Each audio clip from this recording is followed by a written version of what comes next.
When you love someone, you open up your heart. When you love someone. Welcome back, everyone. First comes love, then comes marriage. And for most of us, that means you no longer have eyes for anyone else.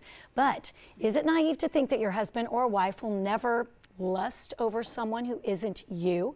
Author of The Truth About Men, DeVon Franklin, is back to tackle this one, and God knows what path we're going to go down. Well, thank you for being here. I know. Glad to be here. Thank you. This is so important. Such a interesting topic. We talk about things like this on the roundtable, but to have your expertise here is incredible.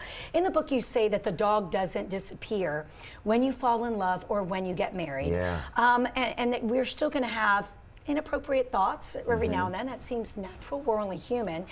So I want to start off by asking the ladies, does it upset you to I mean, I don't consciously go, what if Jim's having thoughts about that hot woman sitting next to us at the restaurant? Right. But like when you really think about it. Human. Exactly.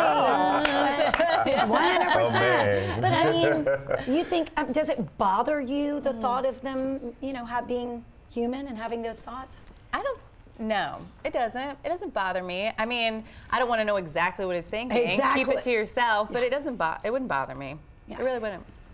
I want to know, but sometimes, I do want to know, but sometimes John and I have played that game, like, which one of my friends do you know? Wait a minute. No. Girl, like, who do you think is pretty, or who do you think, you know, just like that, and then sometimes they'll tell you, and you're like, really? What? Girl? Yeah. That's some real truth right there. That's some real truth. I wouldn't go down, okay. That's after some cocktails. Well, yeah, but that's even dangerous. Like I will tell you that's dangerous because Jim casually was like, so-and-so, this years ago, looked so pretty the other night, and then she was going through a bad time, and I made a point to tell her, thinking that was going to be a good thing. Oh, wow. And I swear she acted differently around him. Jim. I've seen that. A little more flirt, and she was never that way. And I thought, no. So don't ever express the compliment. No, I mean, but that's a fine line.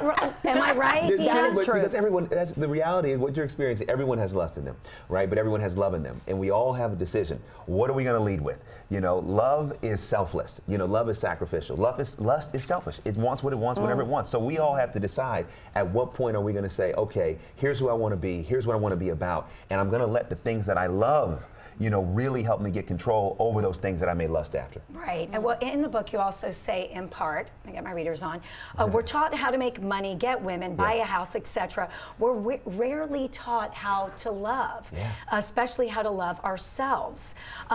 Let's think about that thought for a minute, because I think so much, or what it feels like sometimes, is so much of people when they are acting on these thoughts, it's coming from a place purely within them and not necessarily anything the woman's doing. That's what I hate. Like, you know, if you hear that this woman is taking care of herself and loving the man and doing all the right things, check, check, check, having sex with him often, but then they're still stepping out. Is it them? They need to look more inward? 1,000%. That's why I wrote this book. You know, this book is not about a book of what women have to do better. This is about what we as men have to do better. And so it really helps address the very problem you're hitting on. Right. And so often, especially when women come to me, you know, for advice or help in this area, they want to bear the brunt of something that was the man's decision.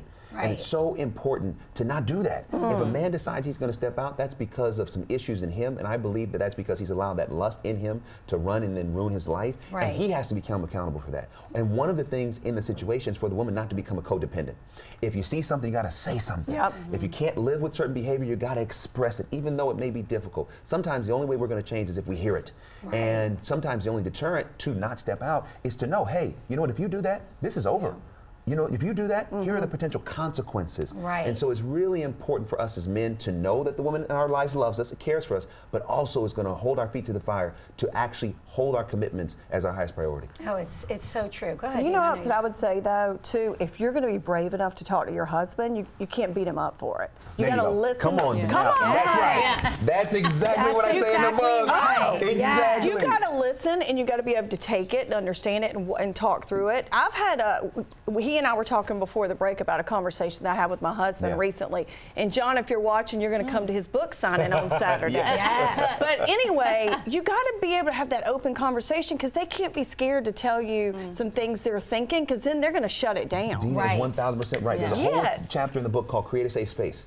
And a lot of times women want the truth from us, but then when we give them the truth, they get mad at us, they vilify us, they judge us, And anytime a man gets vulnerable and you vilify him or you make him feel less than, it might be the last time he chooses to be honest. Oh, so yes. a safe space allows for real truth, real discussion without fear of judgment. Right. Well, I was thinking about something you said yesterday with what you were just reading too about like the toxic masculinity and all of those things. I have 2 little boys, and you were saying how Jim asked you if you know, if we had boys, would we have celebrated Valentine's Day so much? Would we have had all the hearts and the balloons? And you did such a pretty job decorating. And I was like, when you said that, I meant to tell you, yes, like I went over the top too, because I want my boys to be like, this is a day of love, and I want them to be kind, and I want them to be like vulnerable and mushy. I want them to be men, but I want them to be like all those things that as a woman I know I want in my husband. You know? So how do we, in this climate, in this day and age, how does she go about doing that? You know, and making sure that she is raising the kind of men that you're talking about, that are the right type, that even if that can tame the beast, the dog. Sure, sure. You know, I think even from a young age, you know, it's one starting with teaching them to love themselves. You know, when they look in the mirror, that they love themselves not because of anything they do as young boys, but for who they are. Because that's where we as men mess up. We try to find our value and our worth in doing, not in being. So that's one. 2, begin to appropriately let them know, now listen, as a man, that's not a license to do whatever you want. Real men are defined by their discipline, by their commitment, and by their character. Not by how many women you get, not by how much money you have, not by your position.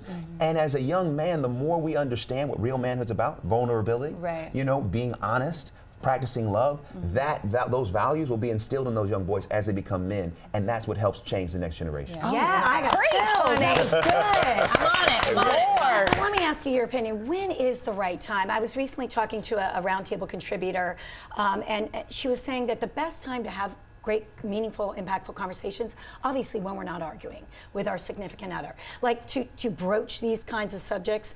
When is that? I feel like if I'm having that good moment with Jim and the kids are in bed and we're having a glass of wine, I don't want to necessarily go, let's evaluate our relationship, shall we?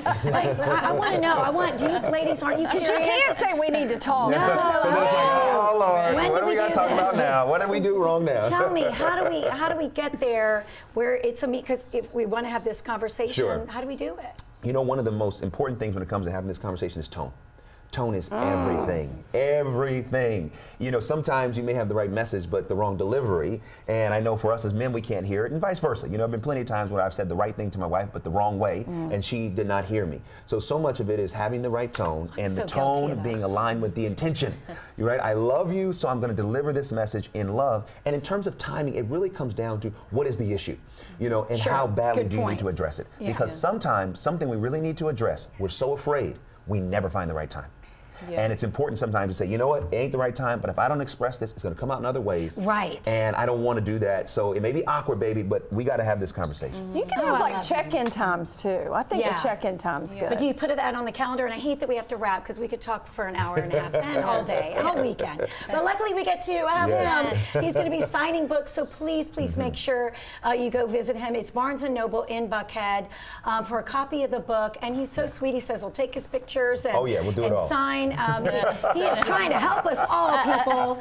Thank you, ladies. Thank you for waiting. And DeVon, you're fabulous. Thank you. Inspiration. We're just soaking it all up. Soaking it all up. I don't know. This is an abbreviated show. We're sad that we have to cut things short a little bit. A little more Atlanta Company. It's right after the break. That was awesome. Thank you.